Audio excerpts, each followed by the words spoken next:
escuchando esta preciosa canción por Funky. Ya está en la línea nuestro amado pastor Carlos Salomón, y en esta tarde, queremos conversar con él. Buenas tardes, pastor Carlos. Oh, que Dios te bendiga. Buenas tardes, Paul. Qué gusto estar con ustedes hoy. Sí.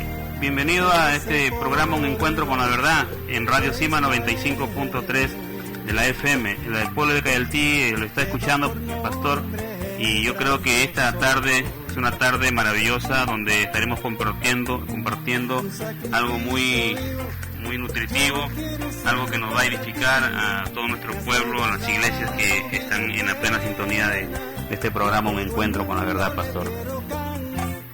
Amén. Sí. Queríamos compartir en esta tarde un tema y quiero ir a las preguntas porque se ve en nuestro pueblo de Cayaltí las iglesias, ¿no? Tratando acerca de lo que es las iglesias, porque hay tantas diferencias entre los cristianos de todo el mundo aquí en Cayaltí.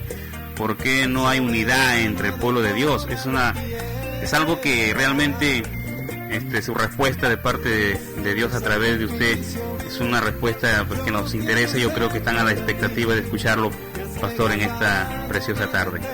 ¿Por qué hay tanta diferencia entre los cristianos de todo el mundo y por qué no hay unidad en el pueblo de Dios? Así es, realmente es una pregunta que nos hacemos, y no es en Cayaltí o en Perú, es realmente en todo el mundo, ¿no? ¿Cómo es posible que haya tantas diferencias, tantas divisiones entre el pueblo cristiano, entre el cuerpo de Cristo, que tendría que ser un solo cuerpo? Sin embargo, hay tantas diferencias. No solamente me refiero a católicos y evangélicos, sino dentro de los católicos tantas divisiones, y dentro de los evangélicos tantas denominaciones. En Estados Unidos solamente en Estados Unidos hay más de 20.000 denominaciones evangélicas.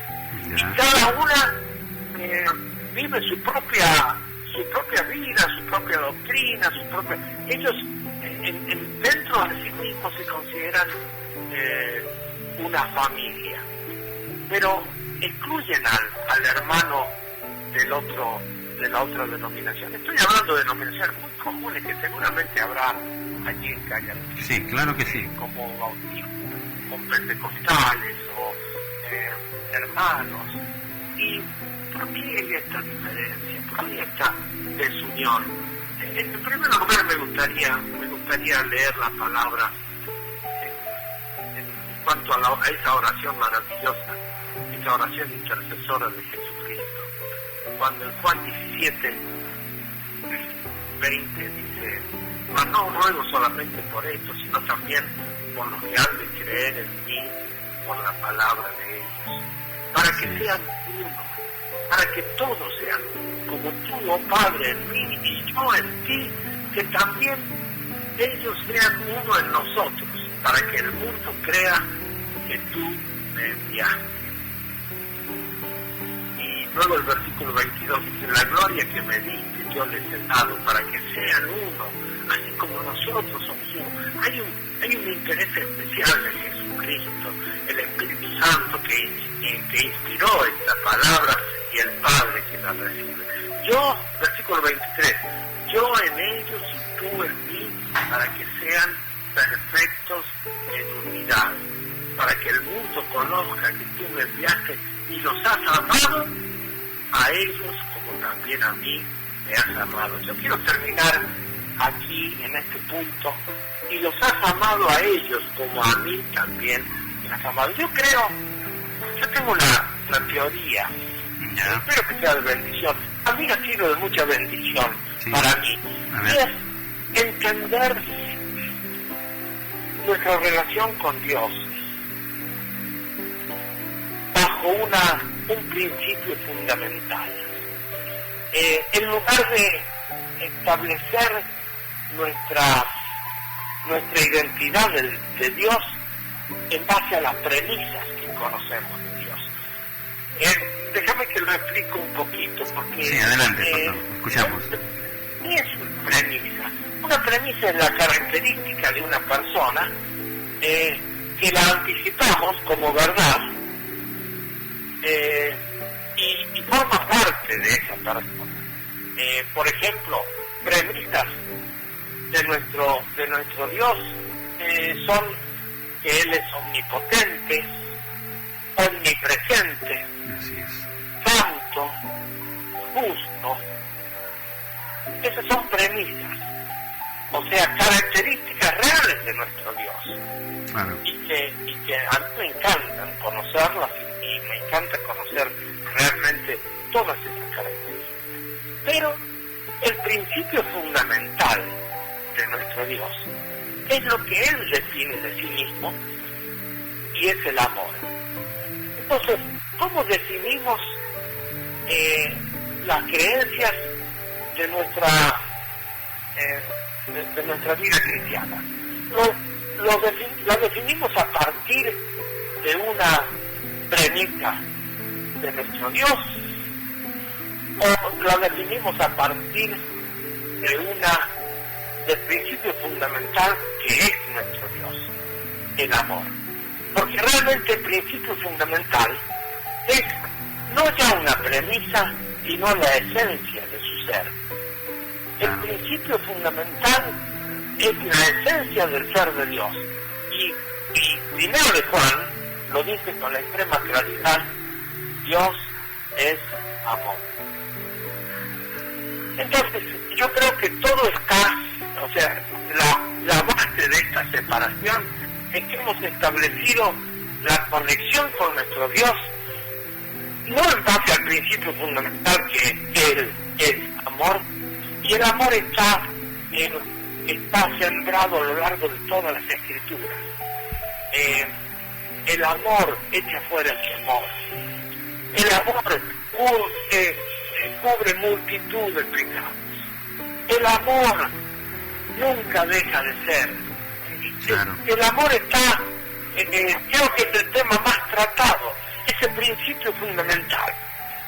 Pero si nosotros basamos nuestra relación me refiero a la relación entre los hermanos, y a la relación con nuestro Dios, la basamos en alguna de las premisas que son ciertas, que son reales, pero no forman la esencia principal de su ser, que es el amor. Entonces, hablando de esas premisas, nosotros podemos, si nosotros, por ejemplo,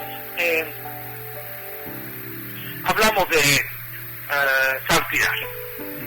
A mí me encanta la santidad. La santidad ha sido puesta en nosotros.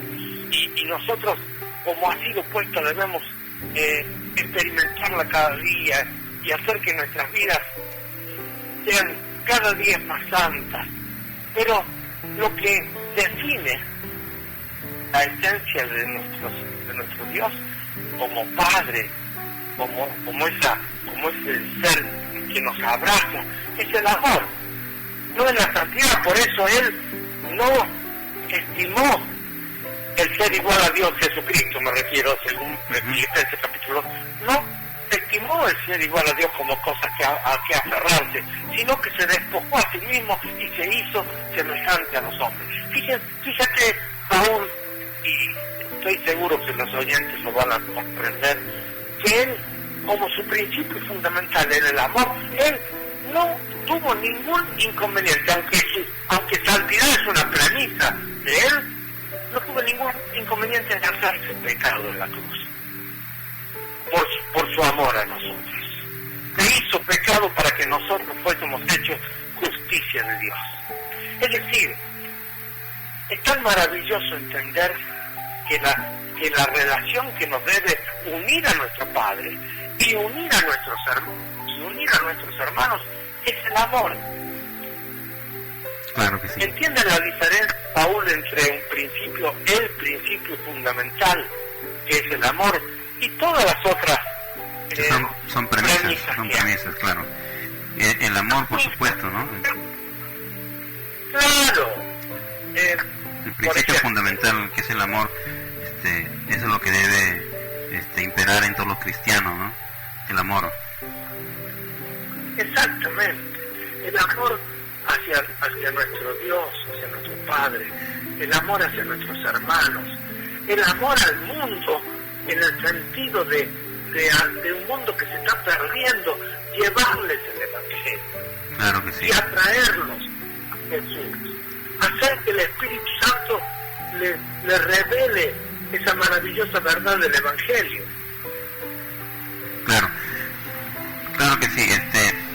Bueno, acá en nuestra localidad de Cayaltí, en varios sitios, bueno, especialmente aquí en nuestra localidad de Cayaltí, nosotros estamos compartiendo el Evangelio del Reino de Jesucristo aquí en nuestro pueblo, pero a muchas congregaciones les ha parecido un poco chocante, un poco parece como que si les estuvieran atacando, lo toman así como que hay un rechazo hacia el mensaje, hacia mi persona, hay malas caras, una cara de un semblante de odio, de rencor, de que no quieren ni saludarme, y se están olvidando del principio fundamental que es el amor, ¿no?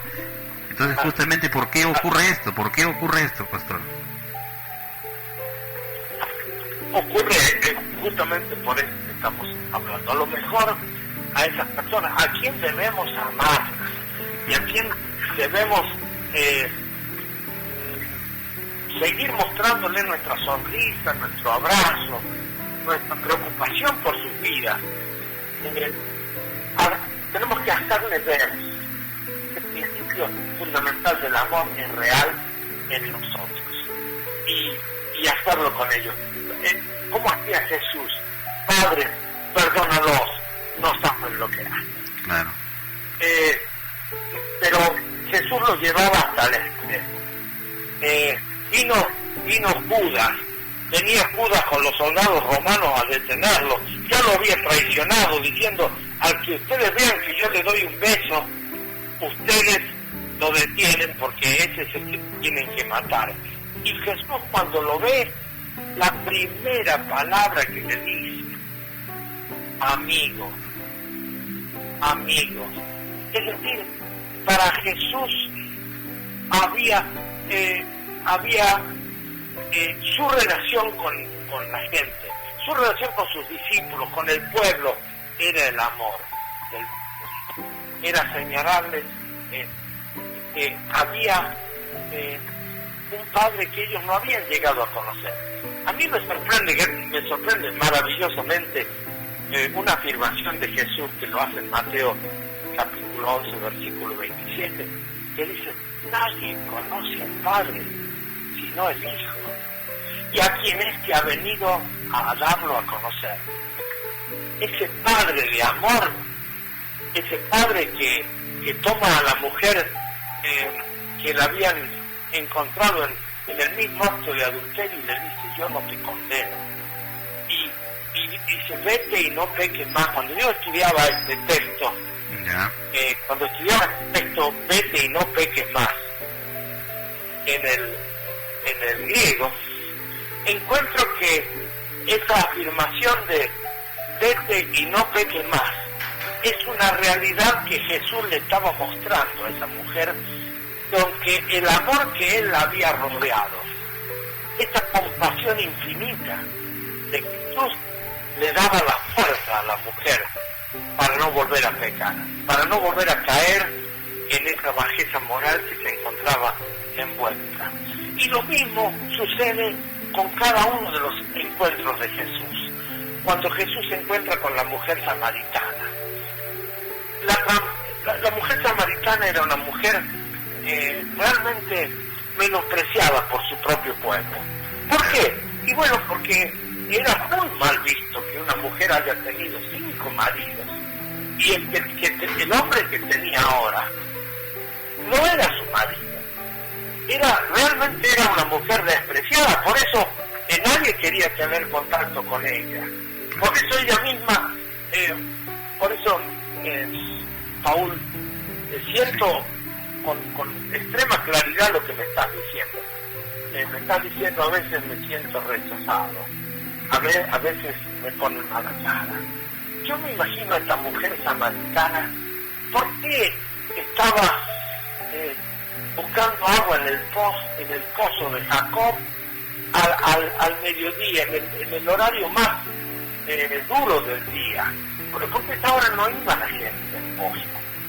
La gente iba al pozo o bien a la mañana temprano, o bien a la tarde cuando el sol ya caía. Entonces podían disfrutar de cierta frescura. Pero al mediodía, que hacía un calor muy fuerte, a esa hora tenía que ir la mujer. ¿Por qué? Porque ahí sabía que no se iba a encontrar con nadie, que nadie le iba a poner mala cara. Claro que sí. Y de pronto se encuentra con Jesús, cuyo principio fundamental es el amor. Claro. Cuyo principio fundamental es la misericordia. Y entonces, esa mujer que antes era menospreciada y que tenía miedo de encontrarse con la gente de su pueblo, va con toda autoridad al pueblo y dice: he encontrado al hombre que me ha dicho grandes verdades, y yo creo que es el Cristo. Y empieza a predicar.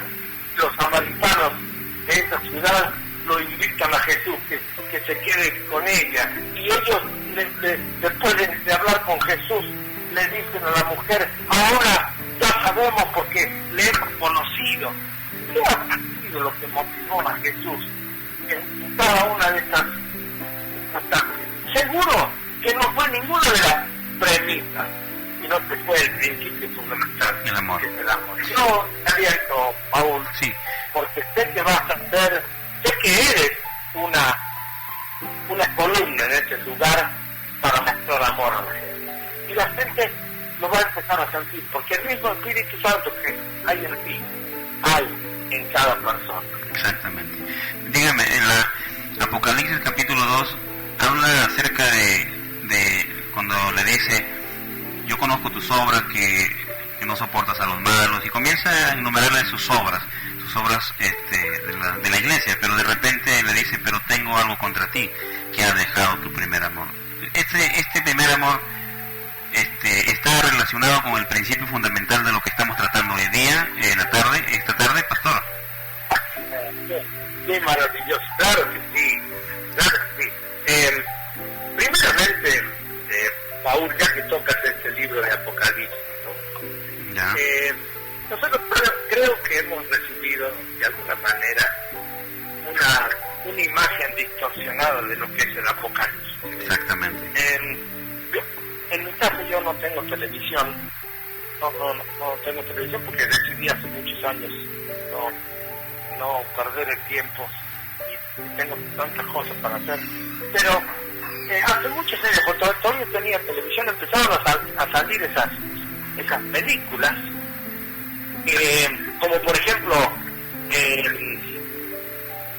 las películas que hablaban del final de los tiempos y que el arrebatamiento, y claro, que se producía el arrebatamiento, el rapto. causaba el rapto y había muchos desastres automovilísticos y los aviones se caían y había... Sí, claro.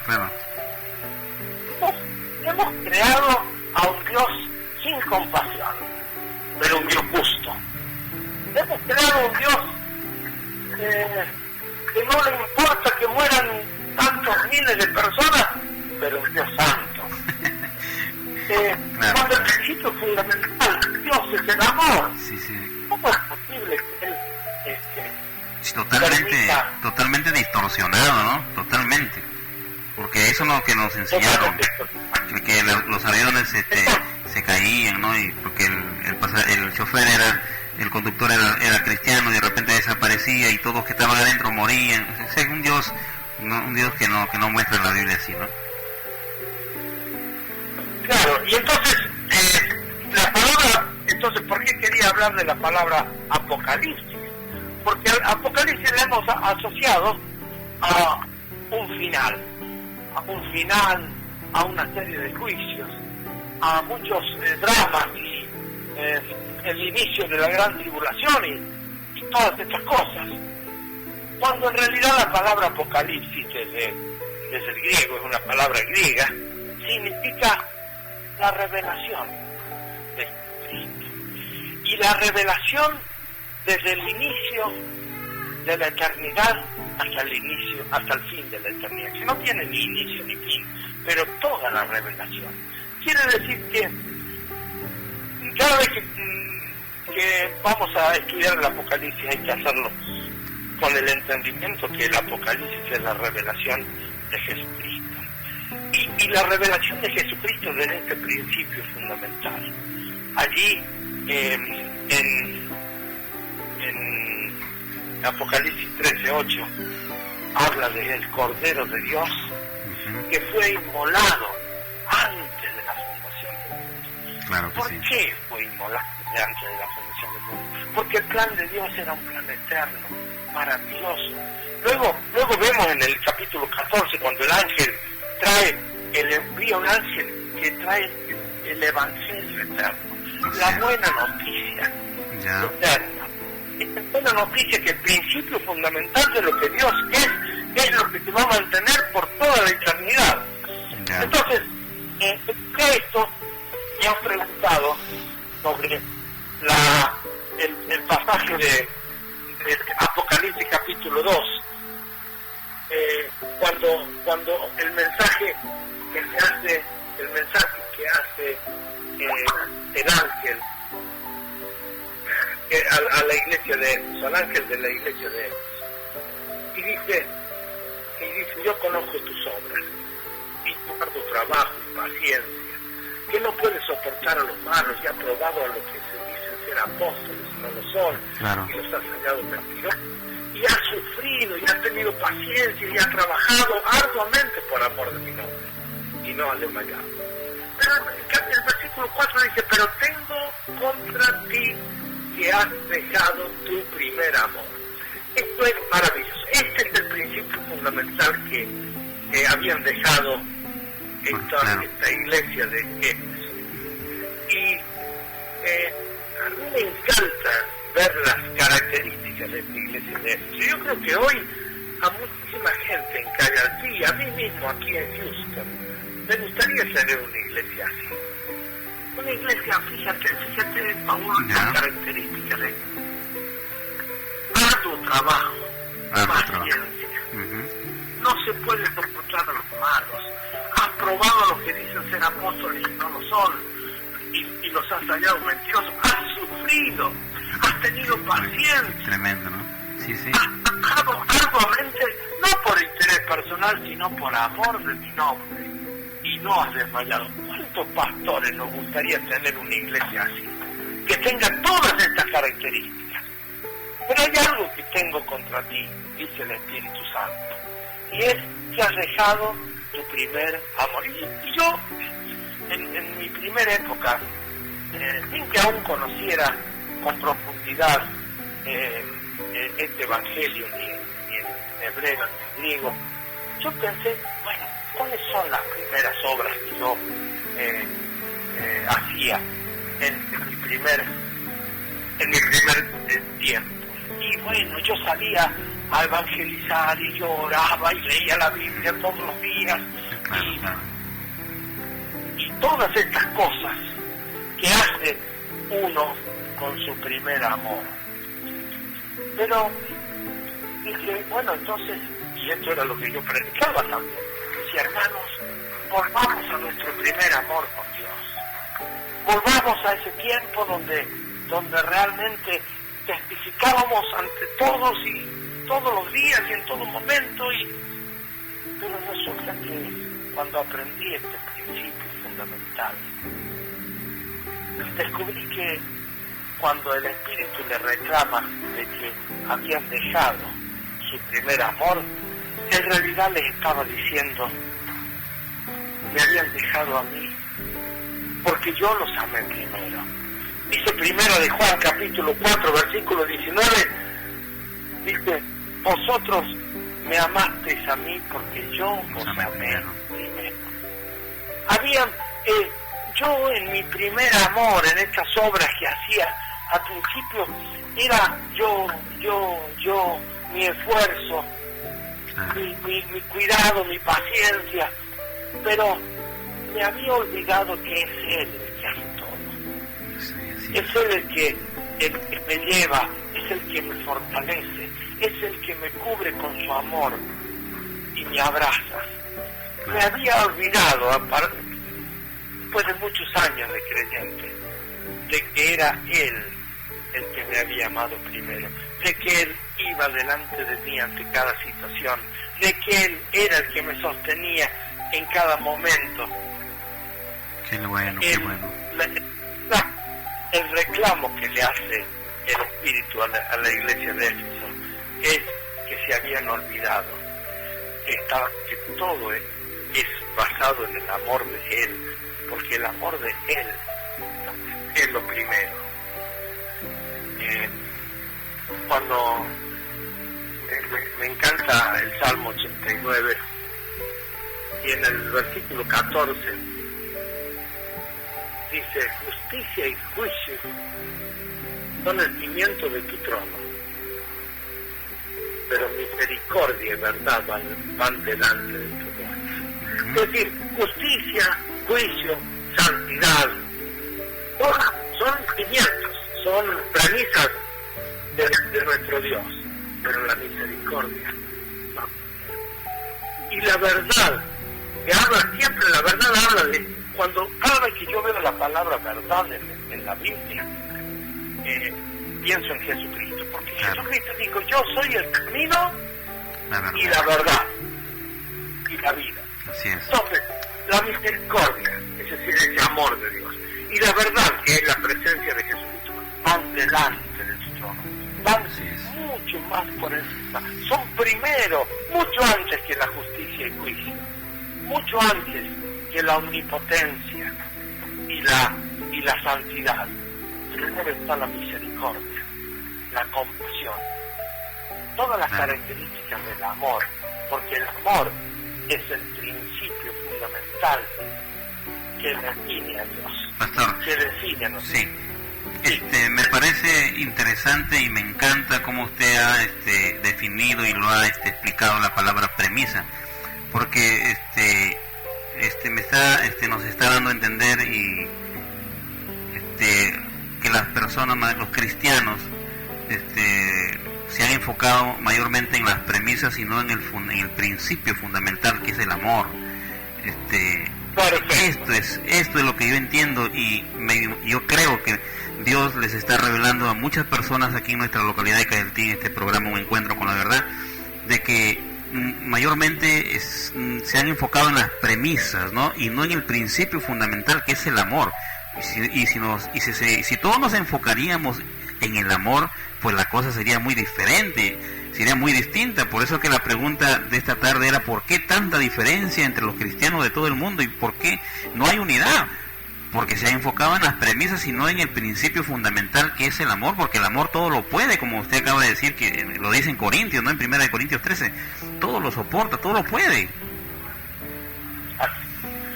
¿Te puedo dar un ejemplo de Jesús? ¿Ya? Sí, claro que sí, lo escucho. Y hablando de este principio fundamental, ¿no? Ya. Hay unos queridos hermanos aquí en Houston, Ya. unos físicos hermanos. Yo tengo amigos entre ellos maravillosos y les brindo todo mi amor. Se llaman los adventistas del séptimo día. Ya. En otros lugares les llaman los sabatistas, o los que guardan el sábado. Ya. Y cuando Jesús hizo muchas cosas en sábado. Una de ellas es le dio vista a un ciego de nacimiento, y lo hizo el sábado. Entonces, los sabatistas o los adventistas del séptimo día tienen como una de las premisas de lo que es la religión o su relación con Dios, el cumplimiento del sábado. Como lo tenían los fariseos en aquel momento, los religiosos en el tiempo de Jesús. Pero Jesús mostró que el principio fundamental era el amor. ¿Cómo puedo yo dejar a esta persona que no ve sin darle la luz? estoy jugando la luz de la fe. Entonces, Jesús se manejó siempre con su principio fundamental. Cuando él vio a la gente, a sus propios discípulos que tenían hambre en el día del reposo, les permitió que recogieran de las espigas y que comieran. ¿Por qué? Por el amor que tenía, la compasión, la misma compasión que con lo que luego alimentó a 5.000, o a 10.000, o a 15.000. Porque su principio fundamental, la esencia de su ser, era el amor. Así es. Entonces, cuando yo me encuentro obviamente con estos hermanos, queridísimos hermanos, siempre tengo una palabra de aliento para ellos, y una palabra de amor, una palabra de respeto, y te aseguro que el Espíritu se está moviendo entre ellos para llegar a comprender ese principio fundamental. Los judíos lo querían matar a Jesús por haber transgredido el sábado. Claro. Los judíos, me refiero a los religiosos, lo querían matar a Jesús porque él se decía que era hijo de Dios. ¿Cuántas veces habremos dicho nosotros que somos hijos de Dios y nos deleitamos con ese maravilloso Padre que tenemos, un Padre de amor? Claro que sí, cierto. Volviendo a esto de Apocalipsis, pero tengo que repetir que has dejado tu primer amor. Es el primer amor que hemos dejado, es ese amor del Padre que fluye en nosotros. Es ese amor del Padre que nos hace a nosotros amar, que nos hace amar a los demás. Un tema muy consecuente con esto, claro, es cuando Jesús dio su mandamiento. Él dijo en Juan capítulo 13, versículo 34, y en Juan capítulo 15, versículo 12, dice: un mandamiento nuevo os doy, que os améis los unos a los otros como yo os he amado. Claro. Es decir, pero tu amor, y nosotros somos un canal de ese amor hacia los demás. Jesús lo llama un nuevo mandamiento, o en el otro pasaje lo llama: este es mi mandamiento. Hay un solo mandamiento que dio Jesús, y es su mandamiento, y es que nos amemos con ese principio fundamental de la esencia de nuestro Dios, de la esencia de nuestro Padre, que es el amor. Claro. Cuando los judíos le vinieron a preguntar cuál es el más grande mandamiento de la ley, él les dijo: amarás al Señor tu Dios con todo tu corazón, con toda tu fuerza, con toda tu mente y con toda tu alma. Uh-huh. Este es el primero y grande mandamiento de la ley, y el segundo semejante es: amarás a tu prójimo como a ti mismo. En esto está cumplida toda la ley. Pero él vino para cumplir la ley y a darnos su mandamiento. Es decir, fíjate, yo te decía antes del programa, Paul, que el Espíritu Santo nos iba a ir guiando, ¿no? Y yo creo que nos ha guiado a entender que este principio fundamental nos ha sido dado a nosotros. Sí, pastor, déjeme tocarlo rápidamente un punto acerca de lo que es el amor, porque también hay una mala traducción en Primera de Juan capítulo 5 versículo 3.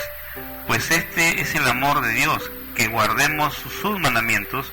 Entonces, yo le explicaba acá en la radio, en el programa, que esta palabra mandamientos es una mala traducción.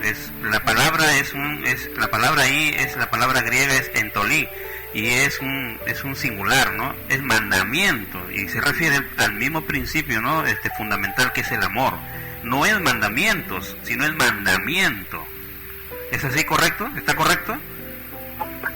Absolutamente correcto, Paul. Pero permítame, Paul, que te dé un nuevo concepto de mandamiento. ¿Ya?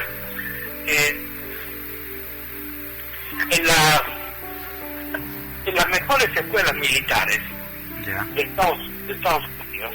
He tenido contactos con militares de alta graduación que me han dicho, nosotros hacemos una división entre lo que es una orden y un mandamiento. Cuando nosotros le damos a un soldado, le damos una orden, es como una demanda para que cumpla algo. Pero cuando le damos a un teniente un mandamiento, le estamos dando lo que nosotros llamamos una estrategia para la victoria. Ya. El mandamiento de Jesús es una estrategia para nuestra victoria. Claro que sí, exactamente. No es una demanda como una orden Como que una nos orden, ponía la ley. Claro, no es, claro que sí. Y una obligación que hacemos porque estamos sujetos. No, es una estrategia para la victoria. Para la victoria. Ese mandamiento que nos dio Jesús es una estrategia para la victoria. Y no puede haber, pastor, es una ¿no? estrategia. Sí, y no puede haber, digo, una estrategia mejor que es el amor. Con el amor se vence todo, se puede todo, ¿no? Qué tremendo, ¿no? Exactamente. Ahora, a mí, cada vez que hablo de esto, que yo me podría pasar unas 3 horas hablando contigo del amor, siempre me gusta insistir en algo. Ya. Cuando nosotros aprendemos que el principio fundamental es el amor, Ya. y basamos nuestras vidas en eso, como por ejemplo este reclamo que le hace a la iglesia de Éfeso, de que habían perdido su primer amor, habían perdido el amor de Dios en ellos, su amor era el personal de ellos, lo que ellos hacían, paciencia, trabajo, esfuerzo, pero habían perdido ese amor de Dios que los llevaba como en las palmas de sus manos. Entonces, cuando hablamos de esto, hay algo en esa estrategia hacia la victoria, que es ese mandamiento, que nos lleva a querer más y más conocer quién es nuestro Padre, Así es. quién es nuestro Salvador, Qué lindo, ¿no? qué es el Espíritu Santo en nosotros, porque conociéndonos más íntimamente podemos disfrutar de todas las cosas que han sido preparadas para nosotros. Yo desde mi parte termino con la lectura de segunda de Pedro, capítulo 1. Segunda de Pedro, capítulo 1. En el versículo 3 dice así: como todas las cosas que pertenecen a la vida y a la piedad, nos han sido dadas por su divino poder, mediante el conocimiento de aquel que nos llamó por su gloria y excelencia. El conocimiento de aquel que nos llamó por su gloria y excelencia, por medio de las cuales nos ha dado preciosas y grandísimas promesas, para que por ellas llegaseis a ser participantes de la naturaleza divina, habiendo huido de la corrupción que hay en el mundo a causa de la concupiscencia. Esas grandísimas promesas que nos han sido dadas mediante el conocimiento de aquel que nos llamó, nos hace participantes de su naturaleza divina. Yo estoy seguro que el Evangelio que estamos proclamando, tanto por esta radio como tú lo estás haciendo allí en Cayaltí y en todo Perú, como el que estamos haciendo nosotros en Houston, en Estados Unidos y en el mundo entero, es para provocar que hombres y mujeres que se basen en ese principio fundamental tengan un hambre por conocer más y más de aquel que nos llamó por su gloria y excelencia. Así Y es. así se siguen participantes de la naturaleza divina. ¿Cuánta gente hoy está sufriendo en Cayaltí de enfermedades, de adicciones, de problemas económicos o de problemas de relaciones entre la familia, hermanos entre sí que no se hablan, hijos y padres, y todo eso no forma parte de la naturaleza divina. Ser participante de la naturaleza divina es conocer el poder que hay en nosotros para que todo esto vaya cambiando, para que todo esto sea mucho más maravilloso si basamos nuestra vida en ese principio fundamental que es el amor, y además queremos conocerlo, porque eso es algo que se va a ir produciendo íntimamente en cada persona, en cada oyente. Y estoy seguro que este medio que tú tienes allí, que es la radio, nos va a ayudar a hacer conocer más y más a la gente todas las características de este maravilloso Señor y Salvador Jesucristo. Así es. Muchas gracias, pastor, por estar dándonos su tiempo y para poder compartir este evangelio del reino de Jesucristo. Creo que volveremos a estar en contacto para tratar otros temas puntuales, y de verdad que estoy agradecido, y nuestro pueblo de Cayaltí de igual manera de tenerlo siempre su participación en este programa Un Encuentro con la Verdad, pastor. Muchísimas gracias, pastor. ¿Algunas palabras para nuestro pueblo de Cayaltí? Gracias a ti, Paul, y gracias a este pueblo fiel que está oyendo la palabra, que está queriendo conocer más y queriendo disfrutar de toda su bendición. Yo los saludo y los bendigo en el nombre de Jesús. Muy bien, pastor. Gracias. Un abrazo. Bendiciones.